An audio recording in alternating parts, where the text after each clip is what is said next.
pessoal, tudo bem com vocês?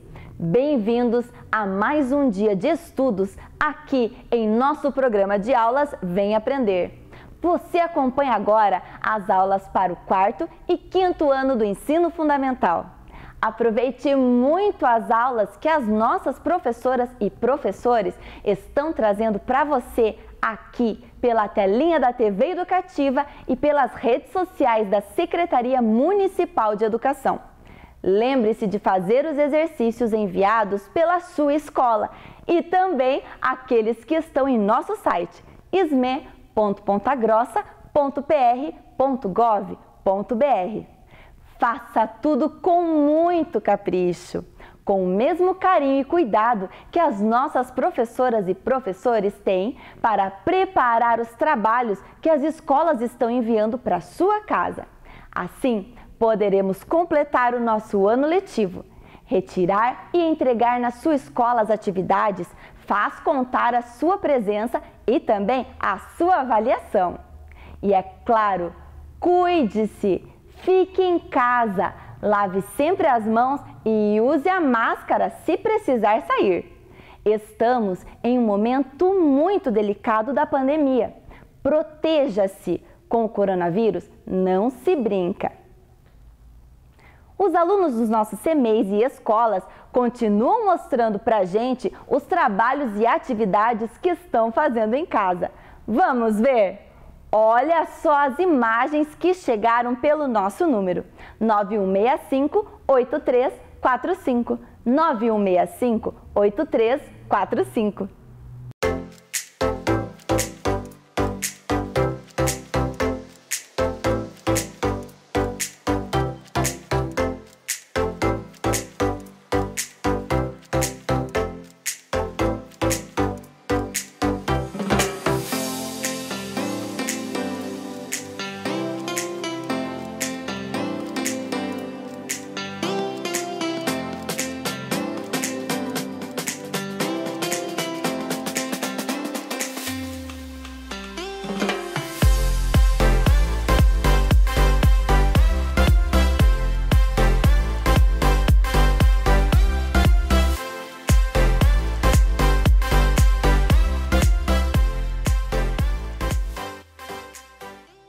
Muito bem, pessoal! Continuem assim, lendo muito e estudando com a gente.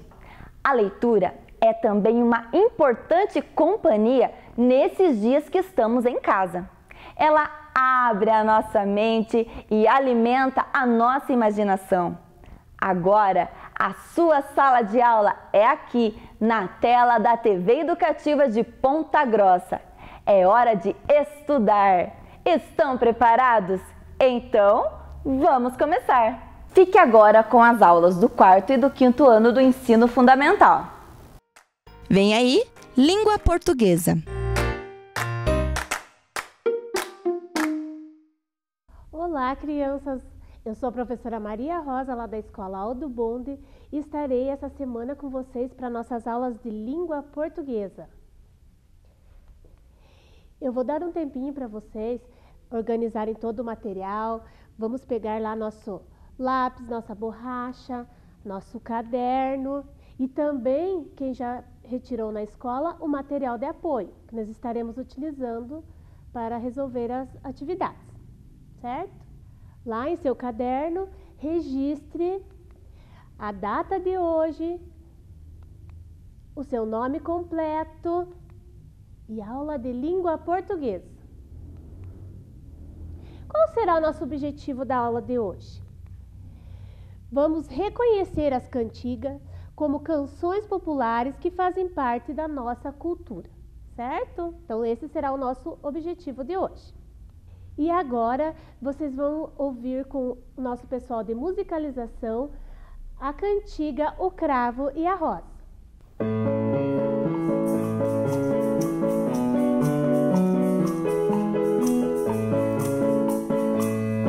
O cravo ficou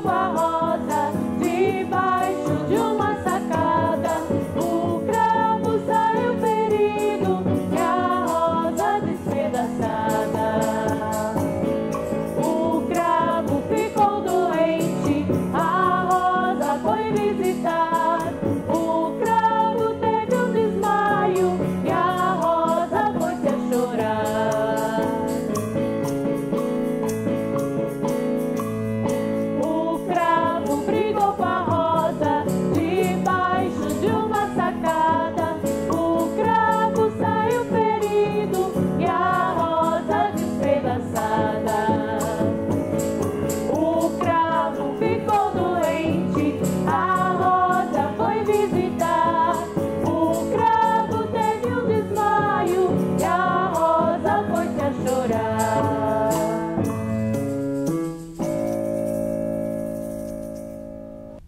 a gente ouviu a cantiga O Cravo e a Rosa. Agora vamos explorar um pouco a letra dessa nossa cantiga? O cravo e a rosa. O cravo brigou com a rosa debaixo de uma sacada. O cravo saiu ferido e a rosa despedaçada. O cravo ficou doente, a rosa foi visitar. O cravo teve um desmaio e a rosa pôs-se a chorar.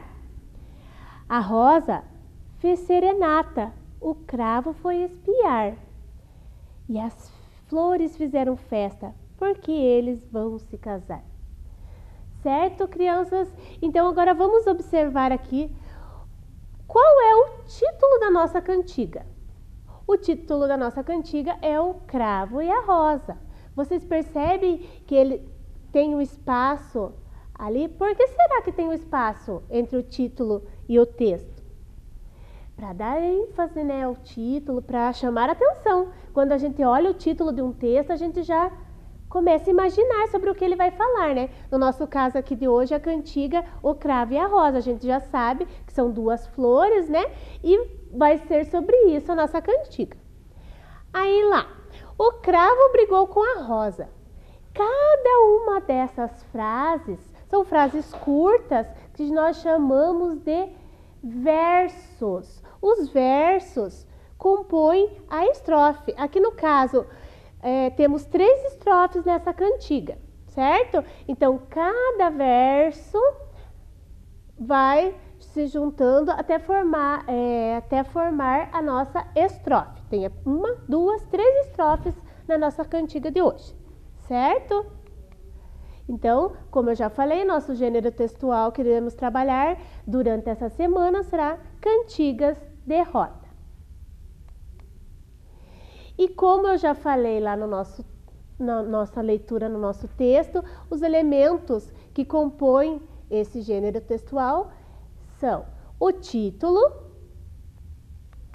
os versos, que são as frases curtas, e as estrofes, que são formadas pelo conjunto de versos, certo?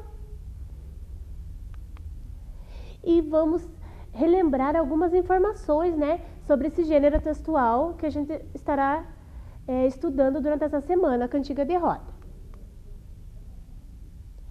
Cantigas ou cantigas de roda é um tipo de canção popularmente ligada à brincadeira de roda. Fazem parte do nosso folclore.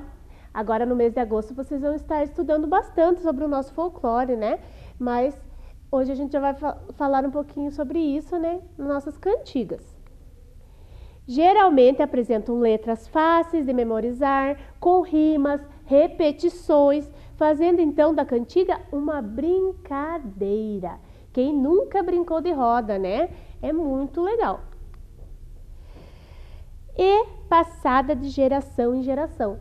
Olha só, como as cantigas fazem parte do nosso folclore, elas são muito importantes, né, para a cultura de um povo. E como que elas são passadas? De geração em geração. E vocês também têm essa missão de estar passando para os irmãos, para as crianças menores, as cantigas que vocês aprenderam, né, na escola, com as mães, com os avós. Então, veja como é importante. Então, as cantigas fazem parte da nossa cultura, do nosso folclore. E agora eu vou convidar vocês para nós realizarmos a compreensão do nosso texto. Peguem nosso material de apoio, que algumas questões estão lá, certo? Então, a gente vai estar realizando a compreensão do nosso texto de hoje. Essa pergunta está lá no material complementar dos alunos do 5º ano, mas os alunos do 4º ano podem copiar também lá no seu caderno, se quiserem. A primeira questão é a seguinte: qual é o assunto principal desta cantiga? Um texto geralmente tem vários assuntos, né? No final, a rosa e o cravo, depois de tudo, né? Eles acabaram até iam se casar. Mas para chegar nesse desfecho, tem um assunto, um tema principal. E qual será que foi o nosso assunto principal desse texto?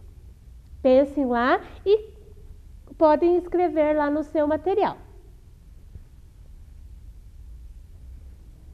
Então, a briga entre o cravo e a rosa. Como eu falei, um texto pode ter vários assuntos, mas a gente tem que saber compreender qual é o principal assunto que levou ao desfecho daquele texto, certo?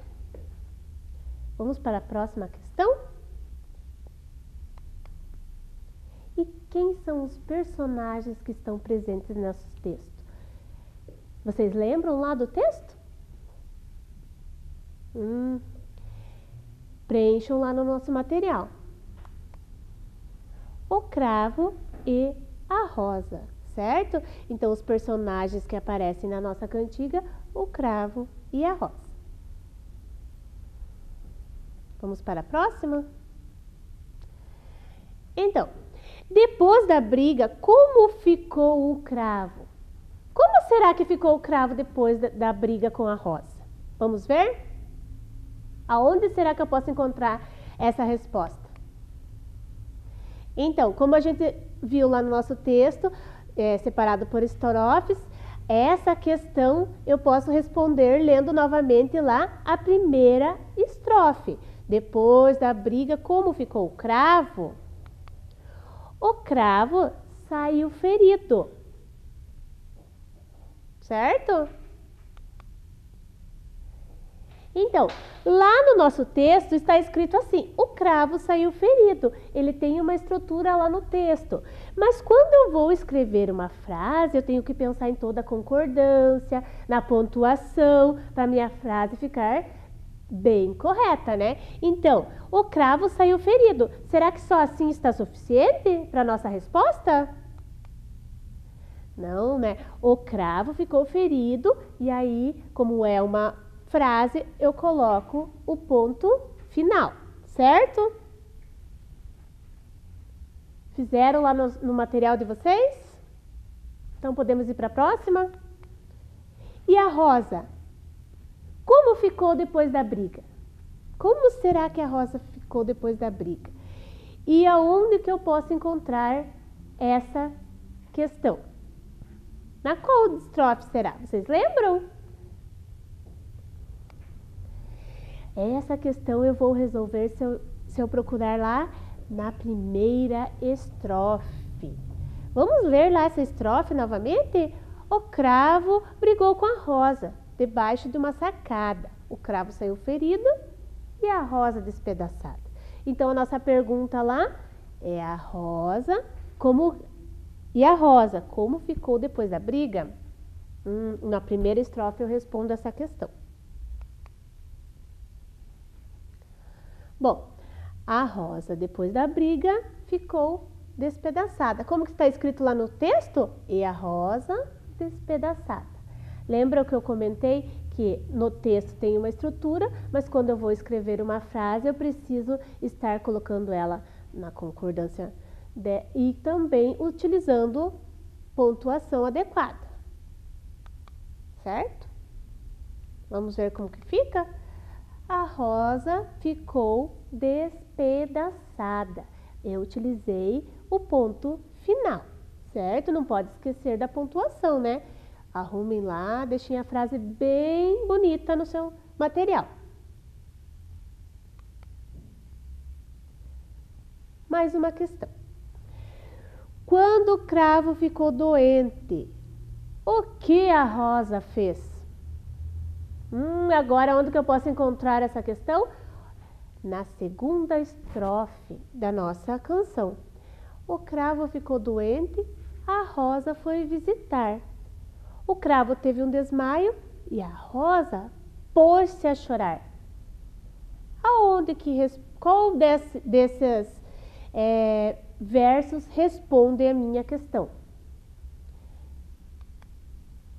O segundo verso, né?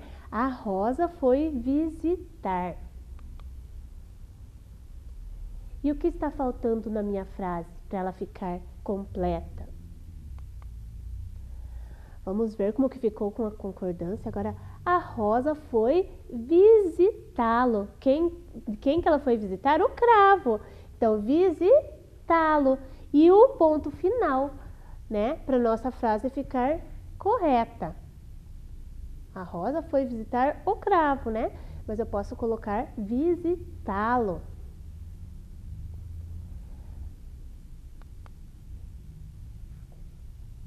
Próxima questão aqui. Qual foi a atitude da Rosa ao ver o cravo tendo um desmaio? Aonde será que eu encontro essa questão? Sim, lá na segunda estrofe, não é? Vocês lembram? Recordam? Vamos ler novamente? O cravo ficou doente. A Rosa foi visitar. O cravo teve um desmaio e a Rosa pôs-se a chorar. Certo? Então, depois do desmaio do cravo, a Rosa pôs-se a chorar. Certo? Vocês responderam lá no material? Como que fica a frase corretamente? Vamos ver? Ela quem? Ela, a Rosa, porque a pergunta foi qual foi a atitude da Rosa? O ela corresponde a Rosa, certo? Então, quem pôs-se a chorar? A Rosa. Eu posso mudar para ela, né? Então, eu tenho que pensar sempre na estrutura da minha frase e na pontuação.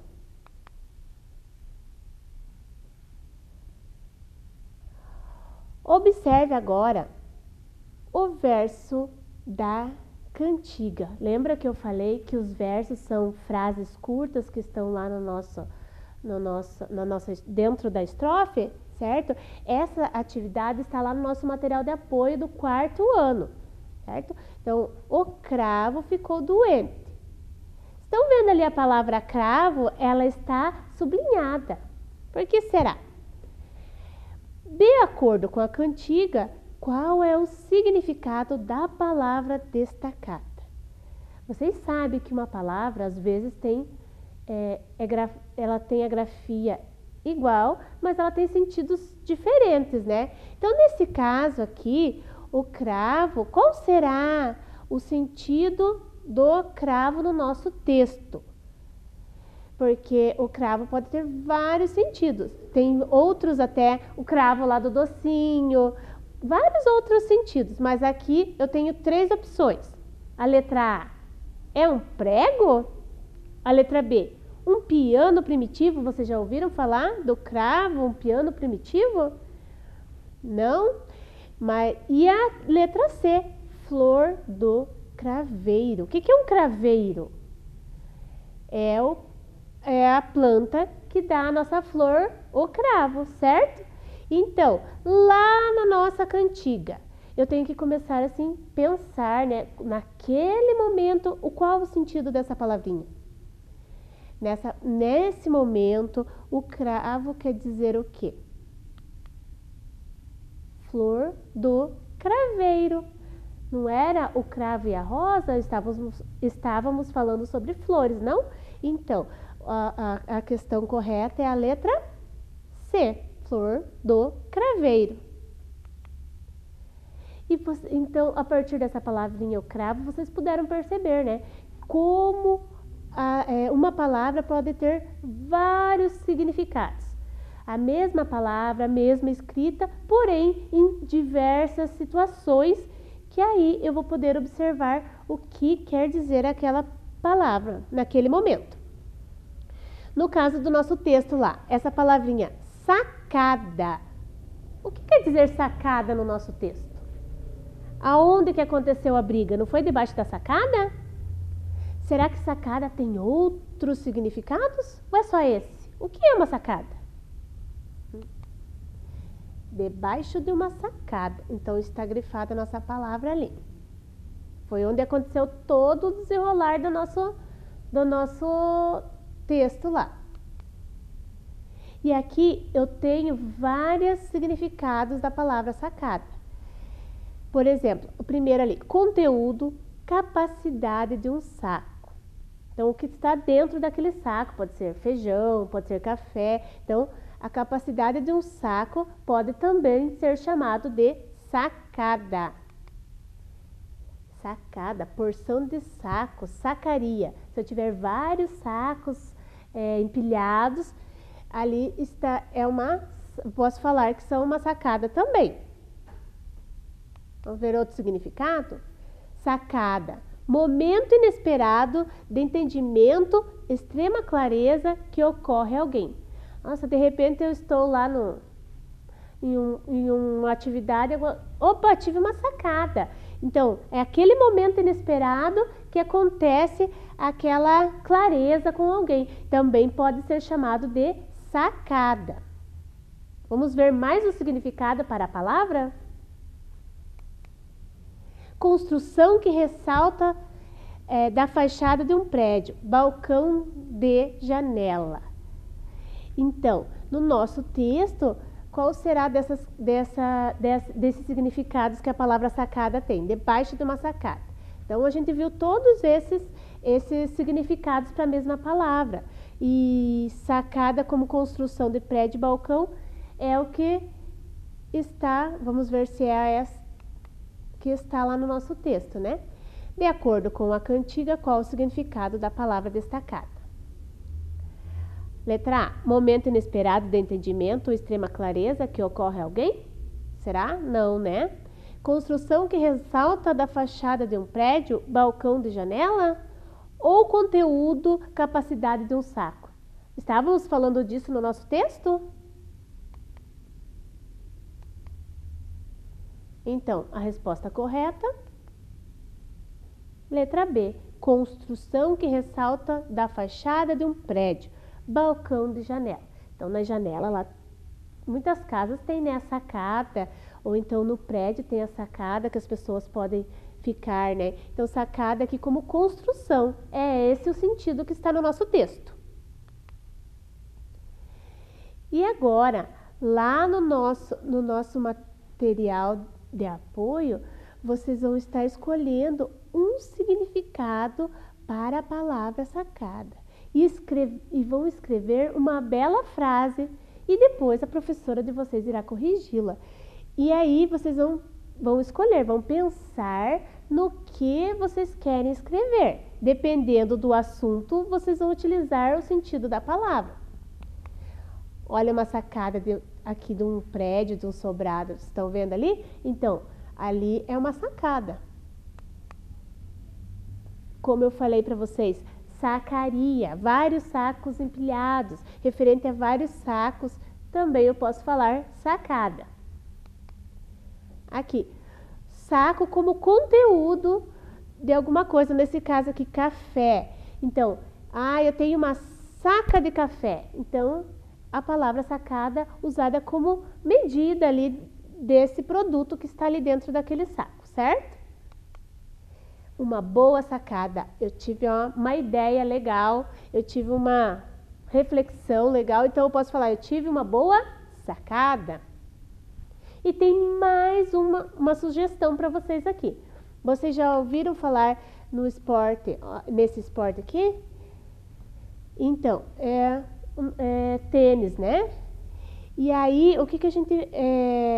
o atleta ali, ele está falando, a grande sacada, ele realizou um movimento que se chama saque. Então, a grande sacada da vida dele ali, ó, como o tênis mudou a minha vida, a grande sacada. Então, eles fizeram essa união ali da palavra com essa imagem aqui, certo? Então, temos aqui cinco ideias para vocês. Sacada como ali do prédio, sacada como sacaria, como medida, como ideia e aqui, ó, no esporte também pode ser utilizado.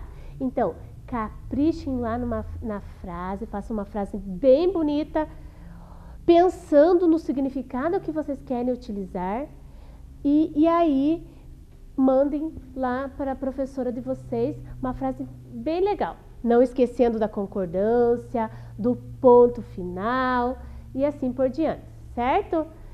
Fiquem bem e até a nossa próxima aula na quarta-feira.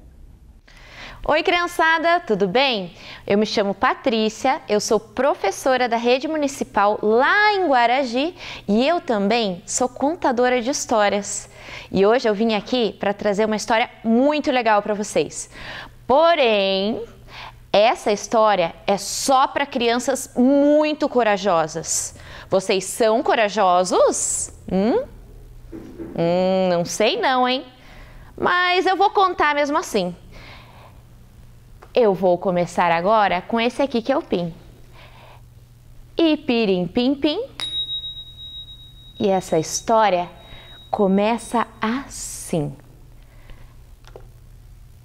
Era uma vez uma pobre mulher que morava bem longe, além das estradas cobertas de poeira. E ela tinha 7 filhos. Segunda-feira, terça-feira, quarta-feira, quinta-feira, sexta-feira, sábado e domingo. Todos os dias, antes que a mãe saísse de casa, as crianças ajudavam nos afazeres domésticos. E as crianças ajudavam, eles varriam a casa, eles lavavam a louça, eles ajudavam a mãe em tudo.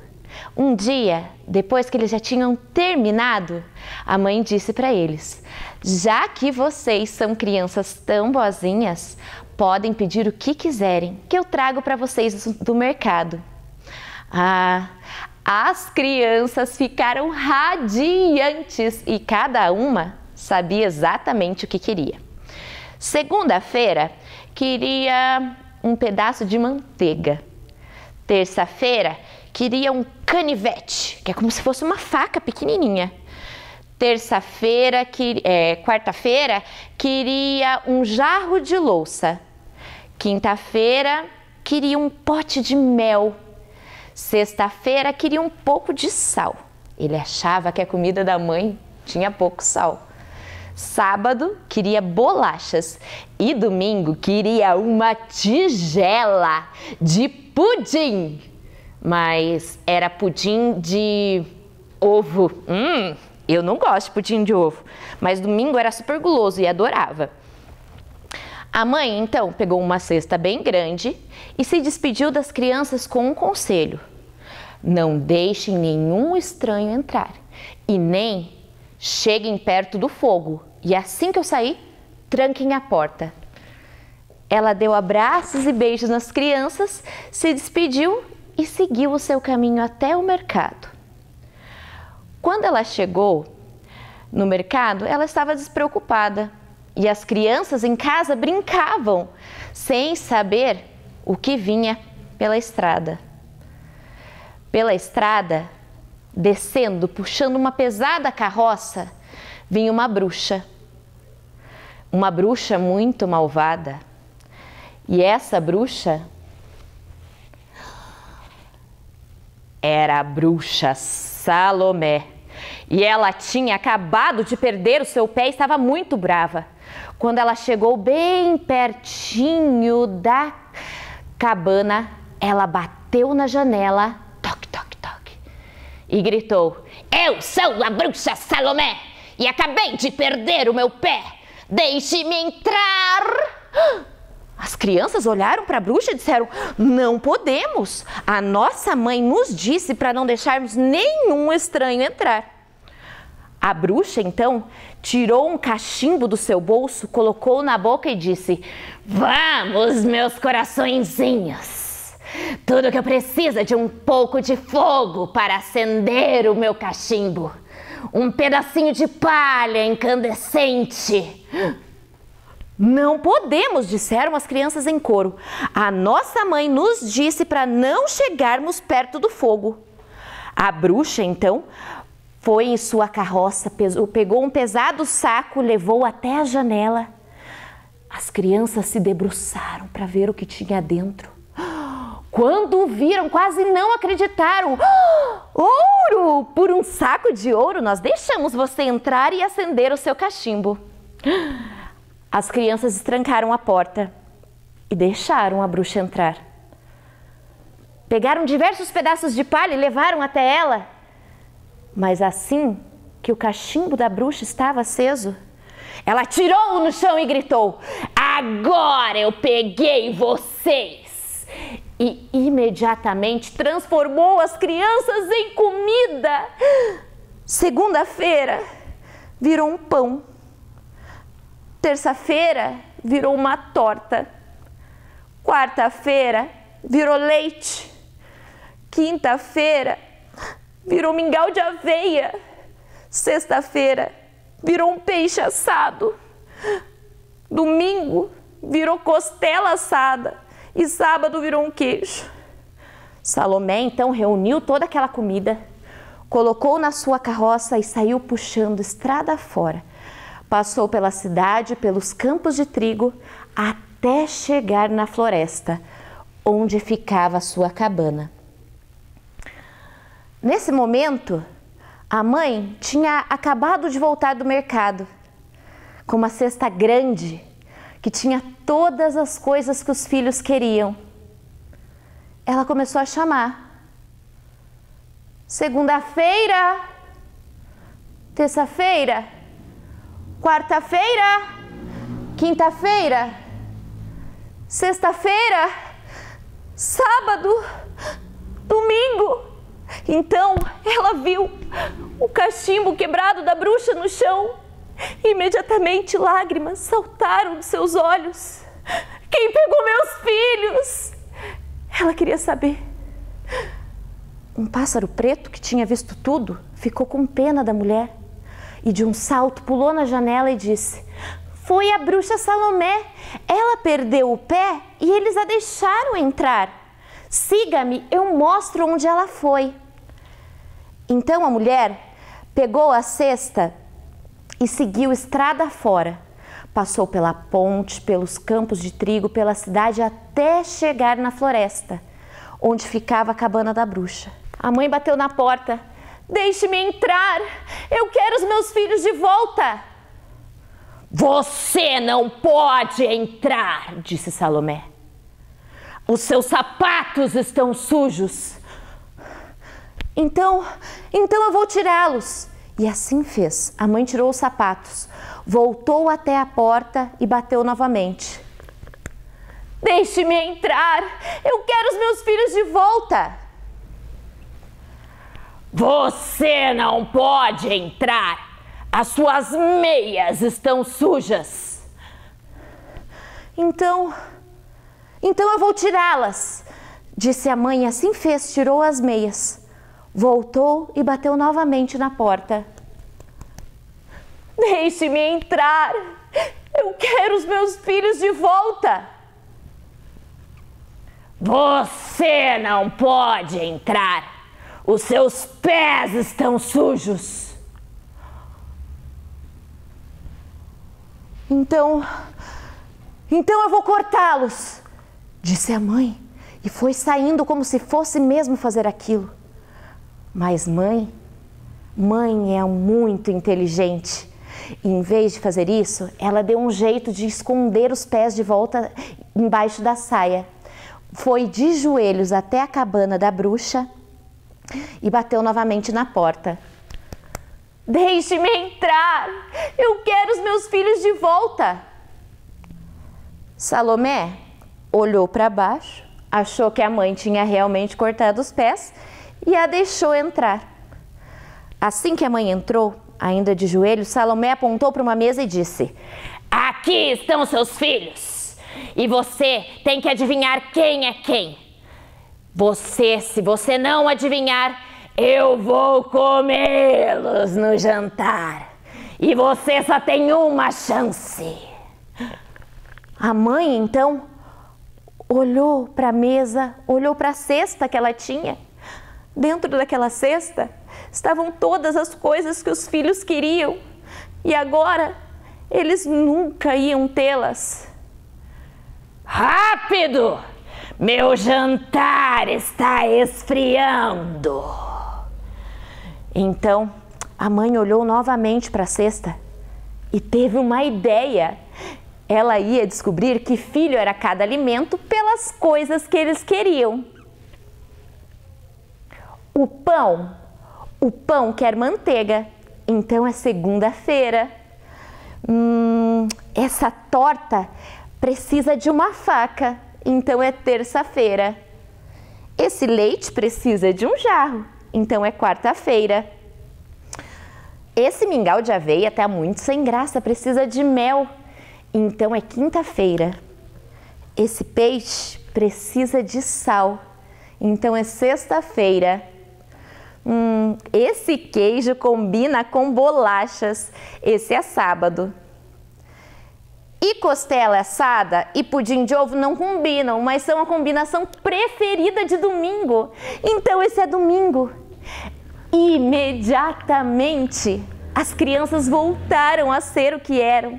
Abraçaram e beijaram a mãe e festejaram entre si. De um salto, a mãe levantou-se, olhou para a bruxa e disse: "Você vai se arrepender de ter roubado os meus filhos, Salomé.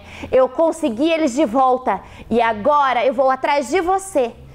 E a mãe começou a correr atrás da bruxa, ao redor da cabana, passou pelos campos de trigo, pela floresta, pela cidade, até chegar na ponte, onde a bruxa Salomé se jogou para dentro do rio e nunca mais foi vista novamente. Se ela morreu ou se escafedeu, eu não sei. Mas se ela aparecer por aqui, vocês me ajudam a acabar com ela? Muito obrigada! E essa foi a história de hoje. A Bruxa Salomé, de Audrey Wood, com ilustrações de Don Wood. Espero que vocês tenham gostado, tanto quanto eu gostei de contar essa história. Um beijo e tchau, tchau! Vem aí, matemática.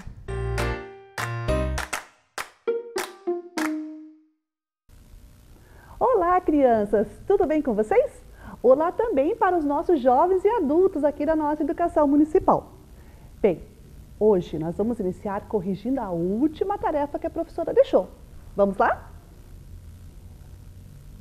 Então, a tarefa era para vocês pegarem, né, aquele gráfico, né, que foi inventado aqui na nossa aula, na aula passada, e a gente tinha que fazer uma repesquisa na nossa casa e com os nossos familiares, né? Ou ligando também para nossos familiares de longe. Quais eram as situações que vocês tinham que perguntar, né? Dentro daquelas opções de filmes, quais eram as que eles tinham, né, a escolha deles, aqueles que eles mais preferiram? Então, eles tinham que escolher dentro daquelas possibilidades do gráfico. E nesse momento ia alterar o gráfico. Por exemplo, se, além de tudo isso, tinha que ser, né, a pesquisa do gênero masculino e do feminino, ou seja, tinha que perguntar para as mulheres e para os homens. Porque o amarelinho no gráfico aí representa as mulheres e o azul representa os homens. Vamos fazer de conta que na sua casa as mulheres têm 3 mulheres. E as 3 mulheres escolheram romance como o principal filme que elas mais gostam. Ali tem 65 no romance. Se eu somar mais 3, vai dar quanto? 68. Então, o gráfico do romance passaria do 65 para o 68. É essa a observação que vocês tinham que fazer aí na casa de vocês. Assim também como os homens. Por exemplo, se na casa de vocês tem 4 homens e ali no gráfico vocês observaram que os 4 homens preferiram filmes policiais, né? Então ali, ó, se tem 4 homens e os 4 escolheram filmes policiais, significa que o gráfico 49 do policial que está aparecendo para vocês aí, ia passar de 49 para 53, porque eu ia somar mais 4 ao 49. Por isso que a professora colocou aí, ó, na correção, resposta pessoal, porque depende muito da situação de cada um aí em casa. Você pode ter dado uma resposta para um filme, outra pessoa vai dar resposta para outro filme. Então aqui, nesse momento da correção, a gente não tem como detalhar com certeza qual foi o filme que vocês escolheram. Por isso que tem ali escrito, ó, resposta pessoal. Mas o importante é que vocês saibam que aqueles números do gráfico iam ser alterados, né? Para mais, por quê? Porque você pediu para o seu familiar dar uma opção para vocês de escolha. E a escolha era dentro daqueles filmes que estavam aparecendo ali, aqueles 7 filmes, né? Tipos de filmes. Ok? Muito bem, então a correção aí já está feita, né? Como eu falei para vocês, resposta pessoal vai diferenciar de um aluno para o outro, então o que você respondeu alterando, né, aquele número do gráfico está valendo, beleza? E hoje, o que a gente vai olhar hoje? Vamos ver aí no nosso objetivo? Hoje nós vamos reconhecer as unidades de medida padrão de volume, né, relacionando-as entre si e em seus resultados de uma medição. Ou seja, nós vamos trabalhar com as unidades de medida de volume, nós vamos conhecer as principais unidades e observar a diferença entre elas. E também, quando a gente expressar o resultado de uma medição, a gente vai colocar essa unidade. Então, a gente vai observar isso também, tá bom? Bem, só para a gente lembrar um pouquinho, lembra na aula que a professora trouxe de volume, lá mais uns dias passados, que a gente tinha que compreender o que significava o volume? Lembra que a professora fez uns empilhamentos aqui com alguns cubos? Né? Então, veja aqui na mesa da professora. Eu coloquei aqui, né, aquela caixinha que a gente fez de conta, que era a caçambinha do caminhão, né? E aqui a professora dispôs, ó, alguns cubos empilhados dentro dessa representação aqui, né? A professora deixou aberto aqui na frente para poder enxergar dentro. Muito bem. Então, veja aqui, se eu, né, fizer aqui o empilhamento completo, colocar aqui, ó, todos os cubos aqui, e aqui o que falta até fechar aqui, ó, na distância, né, da altura, quanto será que ia dar? Então, a gente teria que contar, né?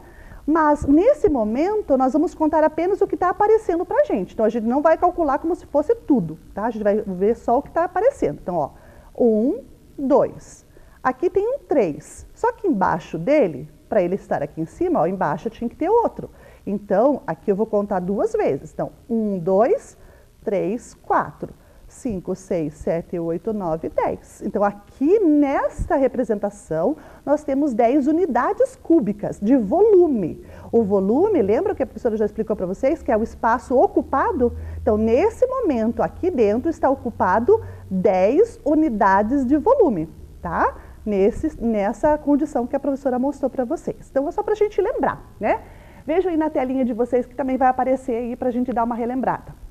Então, a professora tinha mostrado para vocês naquela vez, né, que existe ali 2 empilhamentos, né, o A e o B das caixas, lembram? Nós tínhamos 9 metros cúbicos na primeira, 10 metros cúbicos na segunda.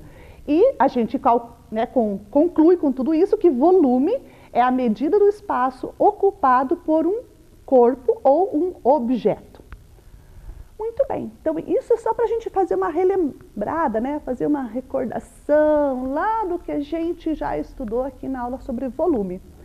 Bem, e hoje nós vamos trabalhar com essa ideia das unidades para compreender as unidades e ver onde a gente usa essas unidades de medida de volume e quais são elas. Mas para isso a professora trouxe uma situação problema. Vamos ver ainda na telinha? Então, o nosso problema diz assim, ó, na conta de água da Elizabeth está marcado o consumo total do mês em 8 metros cúbicos. O que significa isso em se tratando de medida de volume? Muito bem, então vejam aqui. Nós estamos aí, né, apresentamos para vocês uma conta de água aqui da nossa cidade, né? No nosso estado aqui do Paraná, a gente tem uma empresa que atende, né, ao saneamento. E aí nos ajuda aí, tem na nossa casa aí a água justamente por causa dessa empresa, que se chama Sanepar. Então todo mundo já conhece, né? Então a conta de água que chega na sua casa, que chega na minha casa, é uma conta de água que está lá os números, né? Tem um monte de números lá que indicam quais são o consumo, né, da nossa família durante aquele período que está sendo feita a leitura, né, do consumo da água. Então aqui a professora trouxe para vocês um recorte aqui de uma conta de água, né, está toda vazia, ela está só representando aqui por números para indicar o que significa cada um. Então ali, né, no número 19, aqui, é nesse lugarzinho aqui que vai aparecer o consumo de água da sua casa. É nesse lugar que vai estar escrito lá, 2, 4, 8, 10, 20, né, 30. Dependendo de quanto que você consumiu, é nesse número que está escrito 19 que vai aparecer, né, a conta do consumo de água da sua casa. E a gente vai observar que na nossa conta, esse número ele vem com uma medida, né, um registro de uma medida. E se a gente observar bem de pertinho na nossa conta, a gente vai observar o registro dessa medida. Olhem lá. Então aqui nós temos, né, o consumo. Olha lá o que está escrito do lado do consumo, da palavra consumo. Estão observando o que está escrito do lado? Isso, olha lá, M e um 3zinho, né? Significa o que esse M 3zinho? Significa metro cúbico. Então, quando a gente vai escrever, né, o metro cúbico, a gente faz assim. Ali na conta de água está o 3 bem grande, né, do lado do M, mas normalmente não é assim. A gente faz a representação cúbica assim, ó. Né? M, e aqui em cima do M, né, na pontinha aqui do lado esquerdo superior, a gente coloca o 3 menorzinho do que da letra. O que significa esse 3 aqui, professora? Então, esse 3 significa 3 dimensões. O que significa 3 dimensões? Aqui, ó. Vocês vão observar aqui na nossa caçambinha, que a professora mostrou para vocês no início, que nós temos aqui, ó, a distância da largura é uma dimensão. Do comprimento é outra dimensão. E a altura, essa altura é a terceira dimensão. Por isso que a gente fala 3. 1, 2, 3. Largura, comprimento e altura. Então, quando a gente multiplica, né, o comprimento, a largura e a altura, a gente encontra o valor do total do volume de um espaço ocupado, né? Então, aqui, se a gente fosse preencher todo a nossa representação da caçamba do caminhão, a gente ia fazer um cálculo assim. Nós temos 1, 2, 3 na largura, 1, 2, 3, 4, 5, 6, 7 no comprimento. Então, 3 vezes 7, 21. 21 é só essa primeira camada. Agora a gente vai subir na segunda camada. 21 vezes 2, 42. Então, aqui, fechadinho, caberia 42 unidades cúbicas, porque eu multipliquei a largura pelo comprimento e pela altura. Então, por isso que metro cúbico significa isso. Cúbico significa 3 dimensões, ok? Muito bem. Então, agora, eu gostaria de perguntar para vocês assim. Lá no problema, tinha escrito, né, que o consumo de água da Elizabeth, da família dela, foi de 8 metros cúbicos. Você sabe quanto vale em tamanho 8 metros cúbicos? Se a gente pudesse colocar assim na nossa frente, será que a gente consegue imaginar quanto vale esse 8 metros cúbicos? Então, hoje a professora vai mostrar para vocês o tamanho real do metro cúbico. Será que eu já conheço? Então, vamos ver? A professora vai mostrar para vocês aqui do ladinho. Então, olha aqui. Nós temos aqui 1 metro cúbico.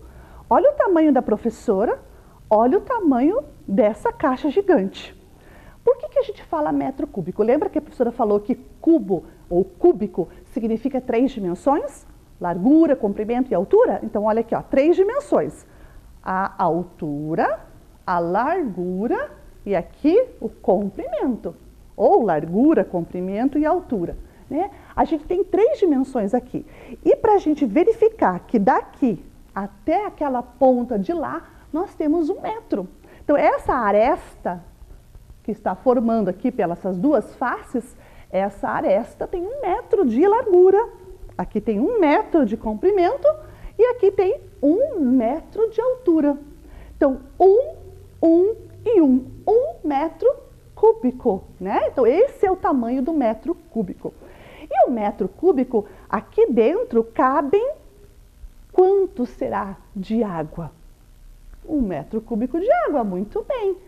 Mas lá no problema dizia que ela gastou quantos metros cúbicos? 8. São 8 caixas desse tamanho de água aqui dentro. Então, durante todo o mês, ela gastou 8 caixas desse tamanho. Então, você vai ver aí na sua telinha agora uma representação desse cubo gigante, só que, claro, né, em tamanho menor, porque a gente vai ver uma representação. Então, vamos lá? Vejam aí na telinha de vocês. Está aparecendo 1 metro cúbico, né? Mostrando ali, ó, que nós temos 1 metro da altura, 1 metro na largura e 1 metro no comprimento. Muito bem. Então, agora a gente vai fazer a relação do tamanho de quanto será que vale aqui dentro. Quanto será que cabe aqui dentro? Cabe o que aqui dentro, além de falando assim, metro cúbico?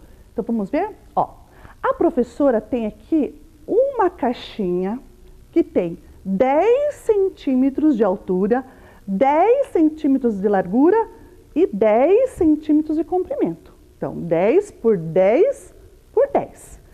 Esse pequeno cubo que a professora está na mão, ele é um cubo que a gente chama de decímetro. Por que decímetro, professora? Porque tem 10 centímetros de lado. E a unidade, né, maior, né, é um pouco menor que o metro cúbico, é o decímetro cúbico. Por quê? Porque ele vale 10 centímetros de aresta. Então, olha, observem aqui agora. Essa caixinha, ou essa caixa cúbica, decímetro cúbico, vamos chamar agora certinha, né? Decímetro cúbico. Quanto você acha que dessa caixinha cabe aqui dentro? Será que é 10? Escutei alguém falando 10. Escutei alguém falando 100. Será que é 100? Decímetros, será que é 10 só? Vamos observar aqui, a professora vai fazer uma pequena demonstração. Veja, aqui eu tenho 1, 2, 3, 4, 5, 6, 7, 8, 9, 10. Então, nessa distância, né, nesse comprimento aqui da nossa largura, cabem 10 caixas dessa. Então, aqui nessa linha cabe 10. Quanto cabe no comprimento? Vamos ver. 1, 2, 3, 4, 5, 6, 7, 8, 9, 10. Opa, 10 também? Então, se na largura tem 10, no comprimento tem 10, provavelmente na altura também vai ter 10, porque se tem 1 por 1 por 1, vai ter 10 aqui, 10 decímetros aqui e 10 decímetros aqui. 10 vezes 10 vezes 10. Quanto dá? Lembra que a professora já ensinou a fazer multiplicações por 10? Lembram lá que era multiplicar só os primeiros, depois agrupar os zeros atrás? Quantos zeros nós temos aí no 10 vezes 10 vezes 10? Isso, nós temos 3 zeros. Então, 1 vezes 1 vezes 1 é 1. 1 com 3 zeros atrás dá que número? Isso, muito bem. 1000. Então, nós temos dentro dessa caixa 1000 dessas caixas menores. Então, 1000 caixinhas aqui dentro do decímetro cúbico. Então, nós temos 1000 decímetros cúbicos dentro de 1 metro cúbico, que é esse que vocês estão vendo aí na telinha de vocês. Muito bem. Se esse aqui dentro tem 1000, olha agora esse pequenininho aqui. Vou pôr ele aqui, ó, no cantinho. Estão observando aí na telinha? Vejam lá. Esse pequenininho que está aparecendo aí, como será que eu vou chamar ele? Esse grande é o decímetro, esse é o metro. Como será o nome desse pequenininho? Olha, tem gente que já pegou aí a nossa ideia. É o centímetro cúbico, porque eu tenho 1 centímetro na aresta desse cubo, tanto na distância da largura, da altura e do comprimento. Então, eu tenho 1 centímetro cúbico. Esse 1 centímetro cúbico cabe 1000 aqui dentro desse cubo, né, que a professora mostrou aqui, que é o decímetro. Então, se eu tenho 1000 desse aqui dentro, quanto será que desse aqui eu vou ter aqui? Vejam, eu tinha 1000 grandes desse aqui, dentro do grandão, né? Então, 1000 decímetros cúbicos dentro do metro cúbico. 1000 caixinhas dessa de decímetros. Agora, quanto de centímetro cúbico estaria aqui dentro? Então, vamos fazer um cálculo assim. Se eu tenho 1000 pequenininhos dentro desse aqui, né, dessa caixa cúbica de decímetro cúbico, e esse aqui eu tenho 1000 aqui, eu vou fazer 1000 vezes 1000. Quanto é 1000 vezes 1000? Veja, nós vamos ter que multiplicar ou 1 pelo 1, ou 1000, né? 1 do 1000 ou com 1 do 1000, e contar quantos zeros? 6. Então, vamos pôr 6 zeros atrás do 1. 1 com 6 zeros atrás dá quanto? Esse número você já conhece, a gente já aprendeu aqui na nossa aula. Quanto dá? 1 milhão, isso mesmo, 1 milhão. Então, eu tenho desse pequenininho aqui dentro do grande 1 milhão de centímetros cúbicos. É bastante, não é? Em tamanhos pequenininhos, Com certeza. Por que tem bastante desse aqui? Porque ele é muito pequeno, por isso que tem bastante, muito, muito mesmo. E esse aqui vai ter só 1000, porque ele é um pouco maior, né? Então, a gente viu aqui a relação do metro cúbico, decímetro cúbico e o centímetro cúbico. Então, vamos ver aí na nossa telinha agora essas relações que a professora mostrou para vocês aqui? Vamos lá? Então, olha, nós temos o centímetro cúbico aparecendo para vocês aí. Então, 1 centímetro cúbico é o volume de um cubo com 1 centímetro de aresta. Então, ali vocês já viram. E aqui do ladinho está aparecendo para vocês, né, a representação ali de algumas caixinhas empilhadas. Então, se ali tem 1 centímetro cúbico, quanto eu vou ter do lado? Bem, ali eu sei que tem 4 aparecendo em cima. Né, com certeza vai ter 4 embaixo também. Então, 4 com 4, 8. Então, nesse caso, nós temos 8 centímetros cúbicos aparecendo aí na imagem para vocês.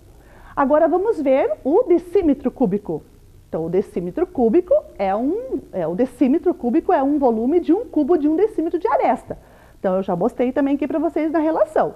E aí, do lado, nós temos a representação, né?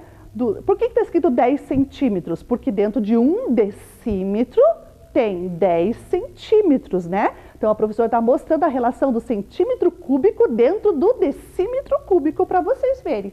Então, ali nós temos 1 decímetro cúbico ou 1000 centímetros cúbicos, ok? Agora, vamos para o metro cúbico. Então, o metro cúbico é essa caixa grande que vocês já ouviram aqui na TV com a professora. E aí está a representação, né, em desenho para vocês saberem. Então, aí tem 1 metro cúbico. Esse 1 metro cúbico vai ter, né, 1 metro de aresta. Então, 1 metro na altura, 1 metro na largura e 1 metro no comprimento.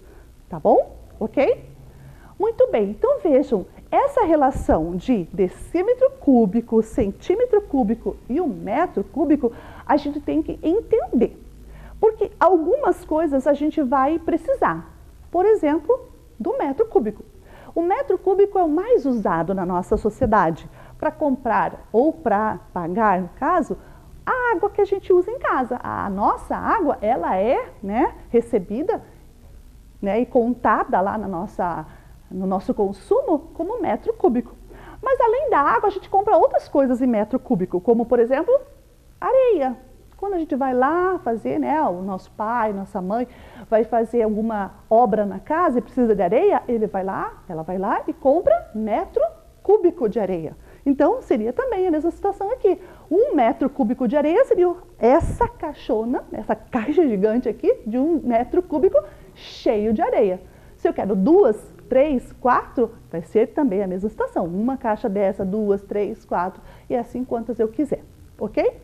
Vamos voltar na nossa telinha agora para a gente observar a nossa relação ali do metro, da condição, né, do decímetro com metro cúbico.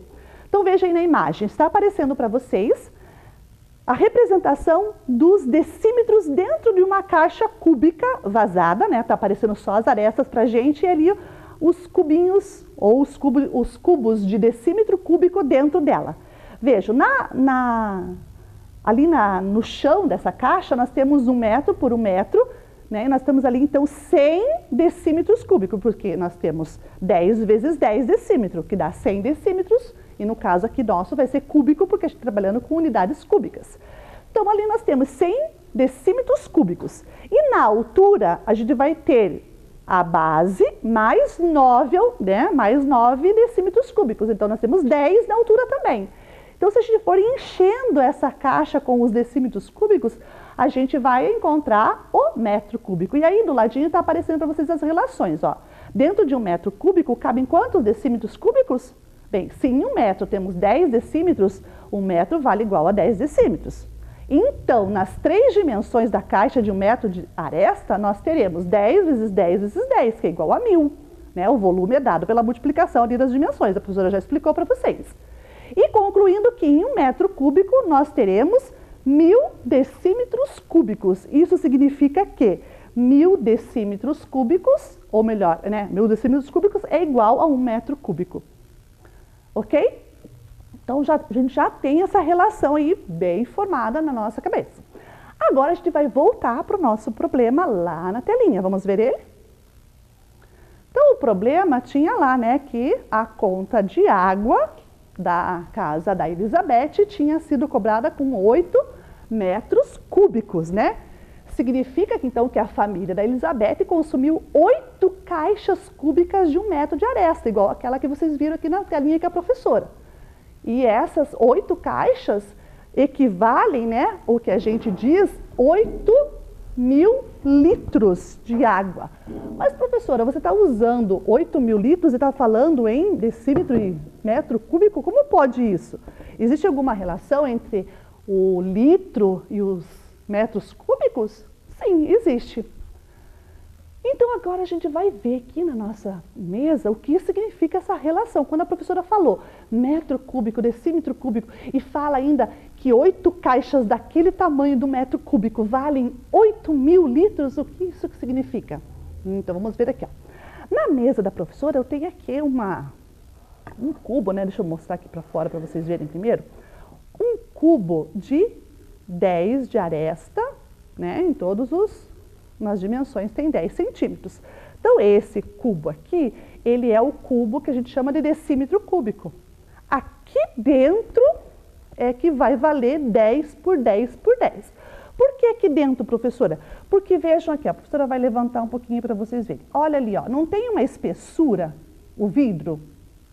Tem, né? Olha aí, é bem pequenininho. Se a gente pudesse medir, diríamos que daria uns 3 ou 4 milímetros, ou até 5, né? Dependendo, teria que medir com a régua. Mas aqui nós temos uma espessura. Essa espessura não pode estar dentro, então ela tem que ficar para fora daquele tamanho que a professora fala dos 10. Então, 10 está aqui dentro, ó. Aqui dentro nós temos 10 centímetros, tá? Porque é aqui dentro que a gente vai fazer a comparação agora. E o que a professora vai comparar? A professora vai comparar essa relação do decímetro cúbico com o litro. Quanto você acha? Vocês acham que, aqui eu vou pôr um prato embaixo só para não molhar aqui a mesa. Vocês acham que essa garrafa aqui, ó, que a professora está aqui do lado, ali tem 1 litro, tá? Essa garrafa é exatamente 1 litro. Ali está aparecendo o nome, né? A professora cobriu um pouquinho, mas 1 litro. Então, aqui nós temos 1 litro de água. Você acha que esse litro de água cabe dentro dessa caixa? O que vocês acham? Será que cabe? Bem, vamos ver, né? Vamos tirar essa prova se ela cabe, se esse litro, né, cabe ou não ali dentro. Então, vamos fazer a experiência aqui, ó. A professora vai colocar devagarinho, né? Olhem bem.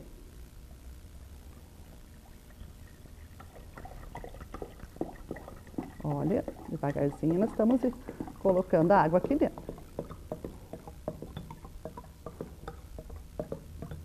Opa, devagar para não exagerar no derrame.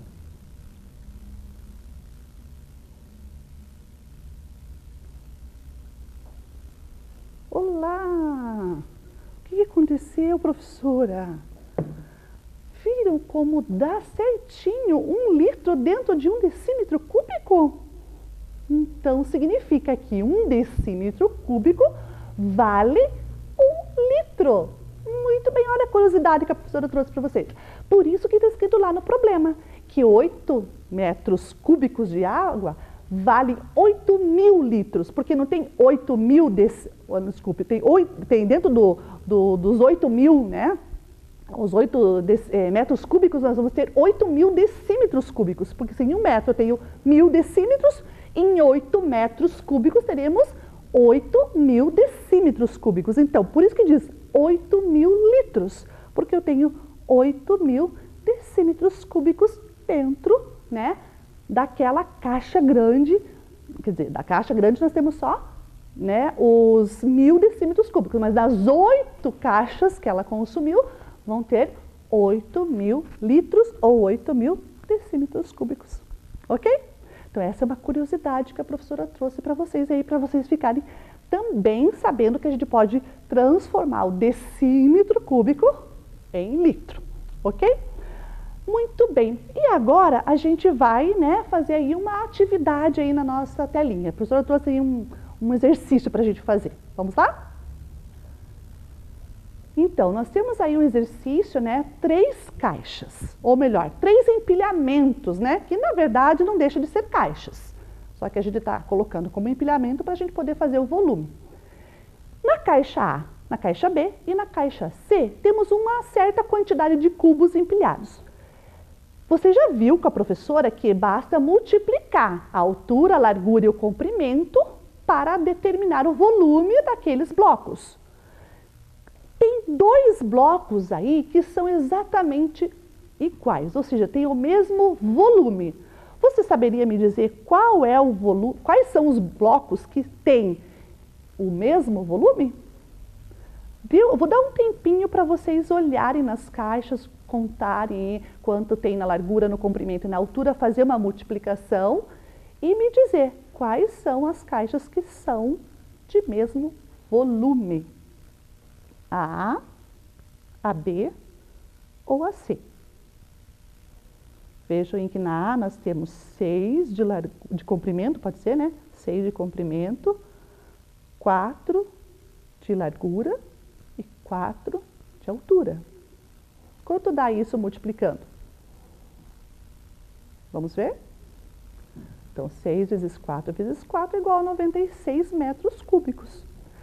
E a caixa B? Como que é a caixa B? Olha lá, no comprimento, na largura e na altura. Nós temos 6 no comprimento, 4 na largura e 6 na altura.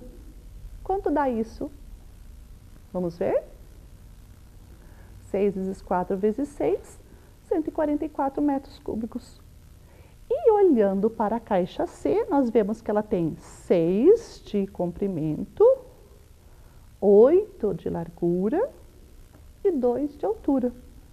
Multiplicando tudo isso, quanto dá? Vamos ver? 96, porque 6 vezes 8 vezes 2 é igual a 96 metros cúbicos. Então, quais são as 2 caixas que são exatamente iguais nos metros cúbicos? Muito bem, a letra A e a letra C, que tem o mesmo volume.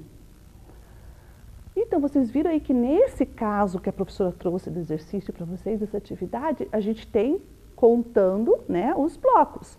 A gente contou quantos blocos na largura, na altura, no comprimento e multiplicou. Porque a gente não conseguia contar todos eles porque tinha alguns blocos escondidos ali no meio, né? Então, para a gente descobrir o quanto tem no empilhamento total, a gente tem que fazer essa multiplicação, né? É a multiplicação que a gente chama de multiplicação do princípio da contagem. Eu vou contar quantos tem ali dentro pela indicação das 3 dimensões, multiplicando largura, altura e comprimento, né? Então, isso fica bem claro para vocês. Só que nesse exercício já estava aparecendo o bloco, né? A gente contou e apareceu. Mas e quando tiver, assim, professor, um desenho, que eu tenho que calcular o volume, né? E não tiver os blocos empilhados? Se eu quisesse saber quanto tem de volume num certo determinado objeto, né? Ou determinada situação ali de qualquer recipiente, eu preciso saber o volume ocupado, né? Pelo que está ali dentro. Como eu faria se eu não tenho empilhamento visível? Então, a gente vai aprender também a fazer o cálculo do volume, né? Pela unidade que está sendo estabelecida. Nessa unidade que a gente viu agora passada no exercício era metro cúbico, porque cada cubinho daquele no empilhamento valia 1 metro cúbico. Mas a gente tem outras unidades, como centímetro cúbico, decímetro cúbico, né? Então, a gente tem que aprender a olhar para a unidade e poder fazer as referências de acordo com a unidade, tá bom? Então, vamos ver lá agora uma atividade para vocês verem como é que a gente calcula isso. Então, lá nós temos a caixa A e a caixa B. Vejam que agora não tem empilhamento. Estão vendo que não tem nada empilhado ali dentro? Só tem a dimensão marcada, isso mesmo. Nós temos os centímetros marcados na largura, no comprimento e na altura. Como que a gente vai descobrir o volume total dessa caixa? Se a gente fosse encher essa caixa de coisas ali, de algum líquido ou de algum material, né? Areia, pedra, qualquer coisa. Como que eu ia fazer para descobrir o valor total se não tem empilhado agora, professora? Agora a gente vai fazer a multiplicação dos números que estão aparecendo nas dimensões. Como que eu vou fazer ali? Ó, 3 vezes 5 vezes 2. Então, eu vou multiplicar o 3 vezes o 5 vezes o 2. Vamos ver quanto dá? 3 vezes 5 vezes 2, 30 centímetros cúbicos. Por que centímetros, professora? Porque olha ali, ó, a unidade que está aparecendo ali agora. É centímetro, não é mais metro.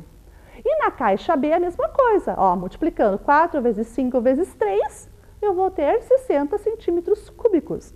Então vejam, essa unidade aí agora é centímetro, porque a professora mostrou para vocês aí no exercício que a unidade que está ali do lado, né, dos números, né, a unidade é centímetro, não é mais um metro. A gente vai fazer os cálculos agora pelos centímetros, ok?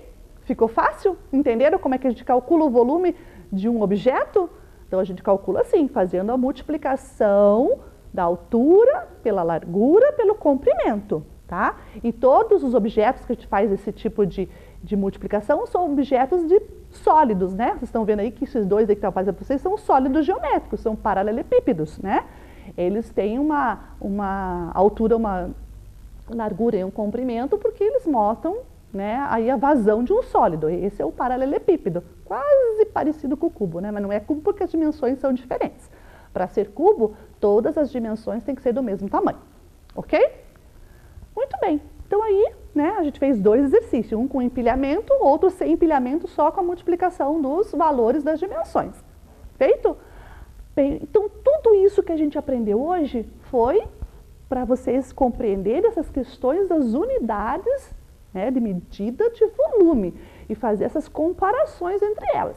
A gente só fez aqui umas transformações rápidas ali na caixa para vocês entenderem quanto caberia dentro do metro cúbico, ou decímetro e centímetro.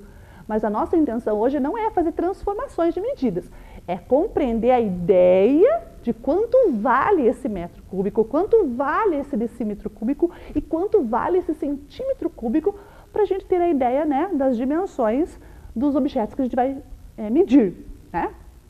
Então agora a gente vai fazer uma sistematização de tudo isso, vamos ver? Então, sistematizando as nossas ideias, veja ali, a professora trouxe mais ou menos as três unidades, fazendo uma referência ali pela altura e pelo tamanho, né, de uma referência do corpo humano. Então, o centímetro cúbico, olha, cabe na palma da mão, é bem pequenininho. O decímetro cúbico já é maior, ele cabe também na palma da mão, mas ele ocupa maior espaço na nossa mão, né? A gente tem que abrir bem a mão, enquanto que o centímetro cabe ali bem no centro da nossa mão. E o metro, ele é muito grande, né? Ele é referente à nossa altura, quase assim, né? Olhando para o nosso corpo, ele chega, né, a ter uma altura assim, ali no caso da professora aqui, foi perto um pouquinho para cima do umbigo, né, da barriga. Mas aí, dependendo do tamanho que vocês têm, às vezes pode ser um pouco maior, um pouco menor, enfim. Né? Mas a relação é essa, que para ter um metro cúbico, a gente tem que ter uma caixa muito grande. Então, a relação ali do corpo com a caixa cúbica, né? E o cubo, né, de 1 centímetro de aresta é 1 centímetro cúbico. O cubo de 10 centímetros de aresta ou 1 decímetro de aresta vale 1 decímetro cúbico. E o cubo de 1 metro de aresta vale 1 metro cúbico. Né? E as unidades mais utilizadas para indicar os volumes são o metro cúbico. Por que é o metro cúbico? Porque ele é o mais usado. Mas isso não significa que a gente não possa medir coisas com decímetros cúbicos e com centímetros cúbicos. Ok? Então ficou aí fechada a nossa ideia. E tudo isso que a gente aprendeu foi para chegar no objetivo da nossa aula. Vocês lembram qual era o nosso objetivo? Qual era? Vamos ver aí na telinha? Reconhecer as unidades de medida padrão de volume, relacionando-as entre si e em resultados de uma medição. Então foi isso que a gente fez. A gente olhou para as unidades de medida de volume, a gente fez uma comparação breve entre elas, a gente trouxe uma curiosidade aqui, né, a mais na nossa aula, para vocês entenderem a relação do litro com o decímetro cúbico, mas a gente fez tudo isso para que você entendesse que existem essas unidades de medida de volume e que elas estão aí, e que a mais usada é o metro cúbico, ok? Bem, meus anjos, né, espero que vocês estejam aprendendo aqui nas nossas aulas, e essa aula de hoje que foi bem mais, né, prática, cheia de coisa, a gente trouxe aquela caixa grande, né, que é o metro cúbico, para vocês olharem, para ter noção da ideia de medida de volume, né, a medida real, porque aí nos desenhos, nos rabiscos que a gente faz, é uma representação. Aqui a professora trouxe o real para vocês identificarem o tamanho, né, dessas unidades de medida de volume. E a gente vai ficando por aqui, mas antes da gente ir embora, a professora trouxe o quê?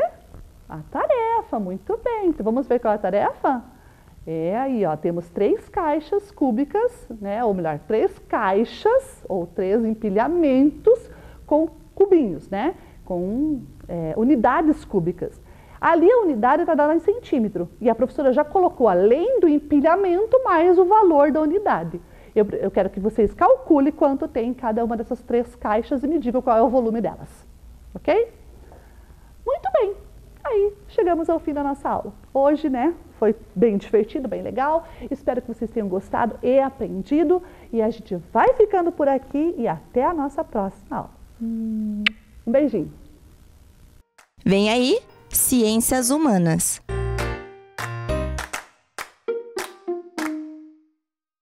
Olá, crianças, tudo bem? Estamos aqui para mais uma aula de Ciências Humanas. Eu sou a professora Luana, trabalho na escola Plauto Miró Guimarães e vou trabalhar sobre um tema muito interessante com vocês no dia de hoje. Vamos aos objetivos das nossas aulas? Compreender o que foi o sistema de capitanias hereditárias no período colonial e refletir sobre a má distribuição de terras no nosso país. Então, esse é o objetivo da nossa aula de hoje. Vamos também para o tema da nossa aula de hoje. Mas para esse tema, eu trouxe um joguinho de palavras para nós desembaralharmos esse joguinho de palavras para nós descobrirmos o tema da nossa aula. Então, aqui nós temos diversas letras.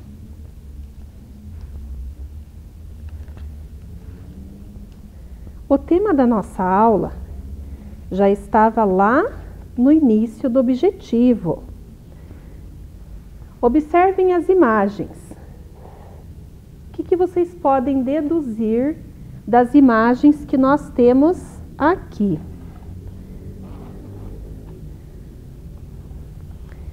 Então, o tema da nossa aula começa com a letrinha C.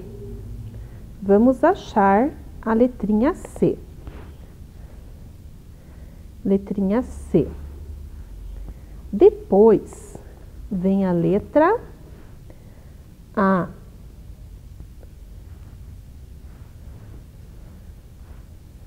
Letrinha P. Letra I. Letra T. Mais uma letra A. E agora, qual letra será que vai? Capitã. Letrinha N. Capitania.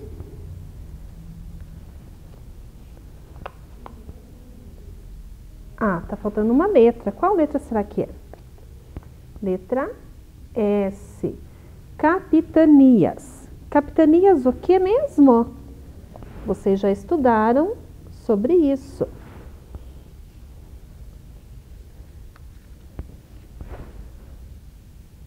E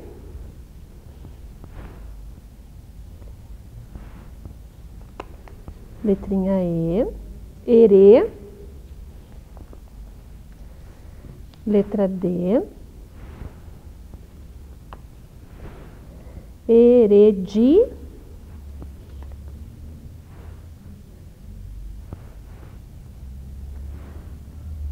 Tá.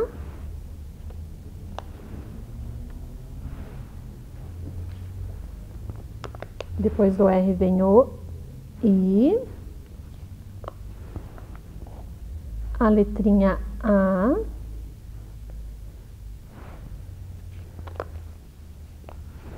Capitanias hereditárias. Então, esse é o tema da nossa aula de hoje. É o tema que nós vamos estudar na nossa aula de hoje. Então, sobre as capitanias hereditárias. O que eram as capitanias hereditárias? Então, o tema da nossa aula de hoje são as capitanias hereditárias. O que eram essas capitanias hereditárias?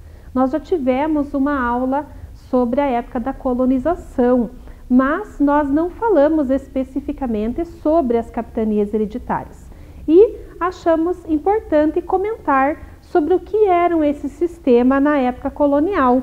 Então, as capitanias hereditárias eram um sistema de administração implementado pela coroa portuguesa, mais precisamente por Dom João III, no Brasil de 1534 até 1549. Então, essas capitanias hereditárias foram as divisões de terras que Portugal fez com a Espanha na época da colonização.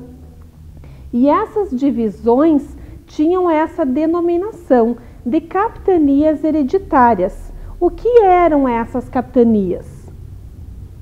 Então, era um sistema de administração de terras com privatização da ocupação e exploração dos territórios coloniais, entrega de vastas áreas de terras aos nobres ou da pequena nobreza que tinham relação com a coroa portuguesa.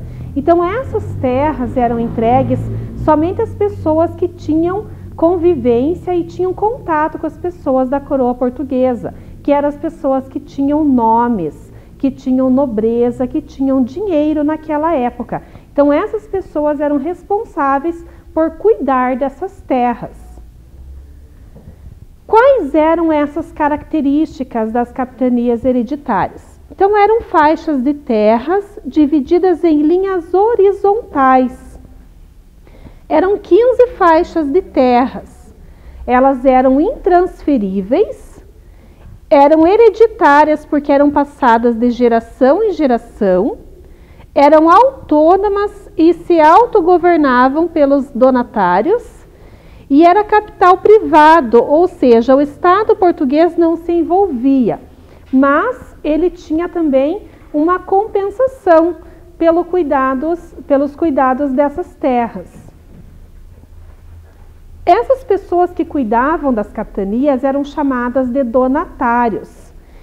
Esses donatários tinham seus direitos. Quais eram esses direitos?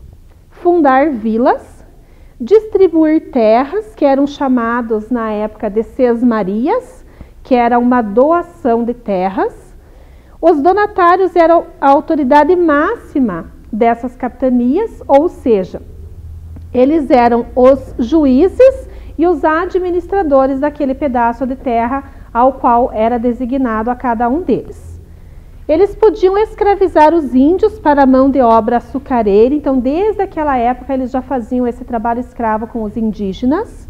E eles tinham também o direito de explorar o pau-brasil, além de que 5% de tudo que era explorado pelas outras pessoas que faziam parte dessa divisão e dessa doação das sesmarias, produziam também nas terras. Então 5% do que eles produziam também iam para esses donatários. Mas esses donatários também tinham deveres. Quais eram esses deveres?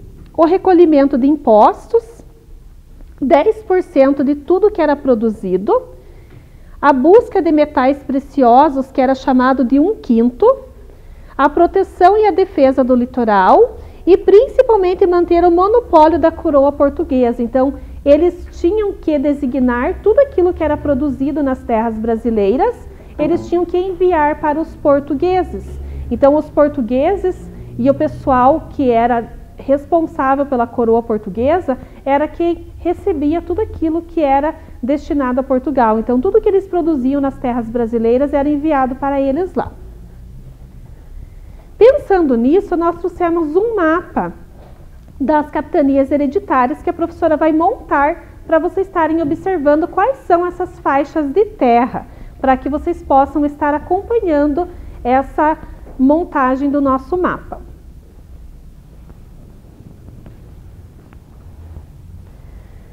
Vou afastar um pouquinho as imagens da nossa aula, para que nós possamos montar o nosso mapa.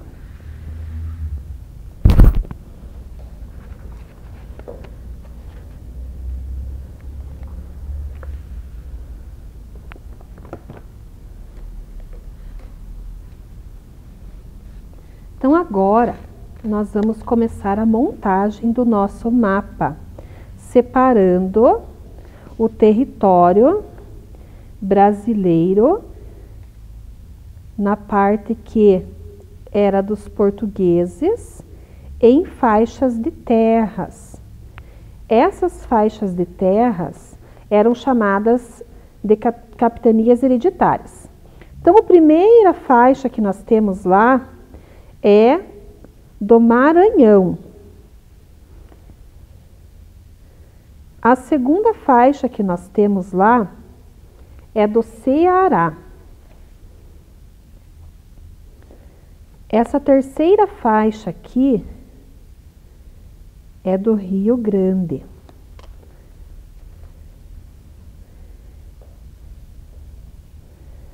Essa faixa número 4 da Paraíba.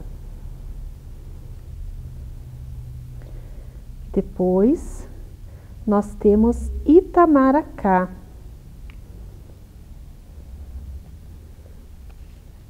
Logo em seguida, Pernambuco. A Baía de Todos os Santos.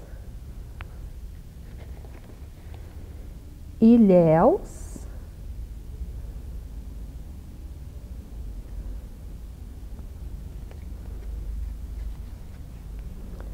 Porto Seguro.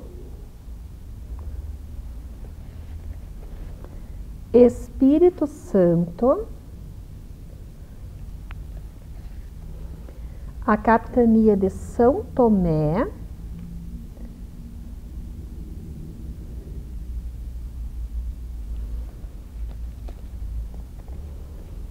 De São Vicente e do Rio de Janeiro, que são bem próximas uma da outra. Santo Amaro. São Vicente.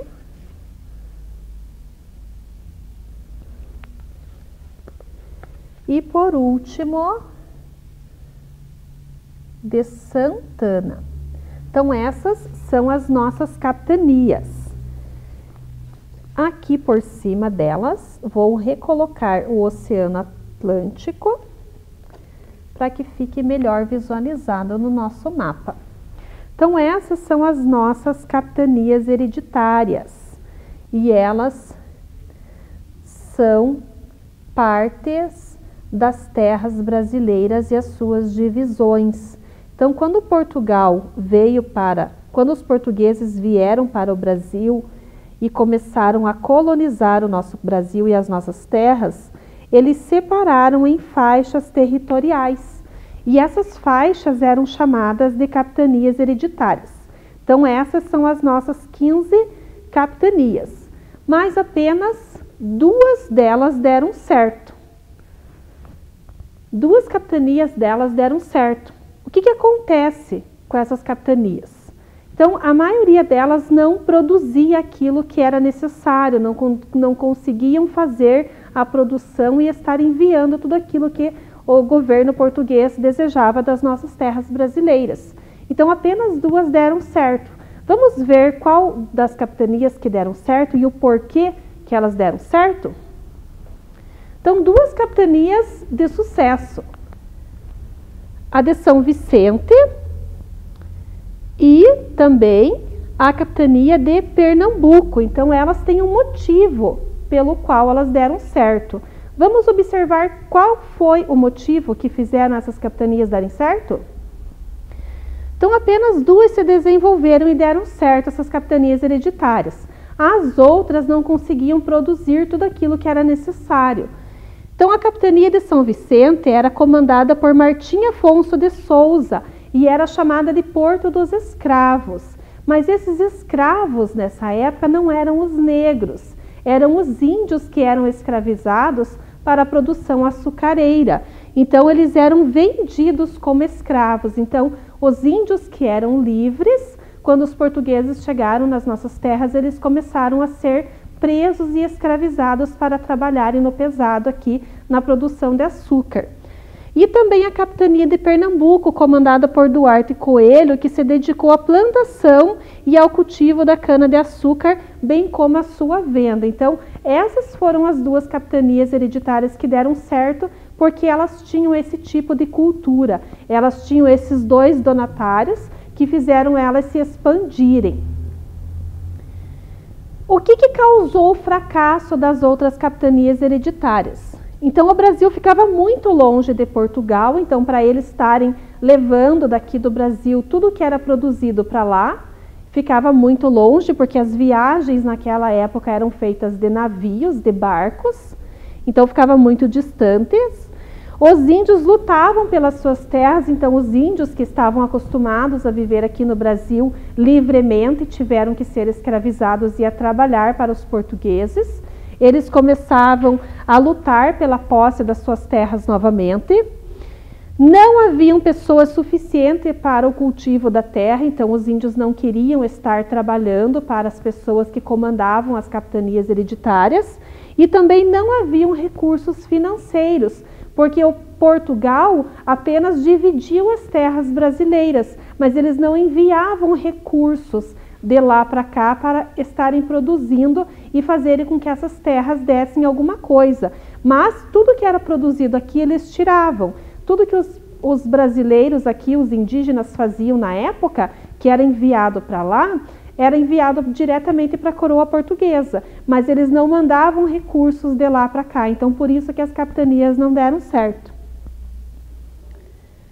Mas o lado positivo das capitanias hereditárias, observe no mapa aqui todas as nossas capitanias novamente, é que a maioria das partes do Brasil, do nosso país, foram colonizadas rapidamente. Por quê? Porque as pessoas vinham para cá para trabalhar, e com essa colonização foram fundadas as pequenas vilas, as cidades, e depois foi aumentando e expandindo essa colonização. Então, o lado positivo das capitanias foi que as cidades foram se formando e foram evoluindo.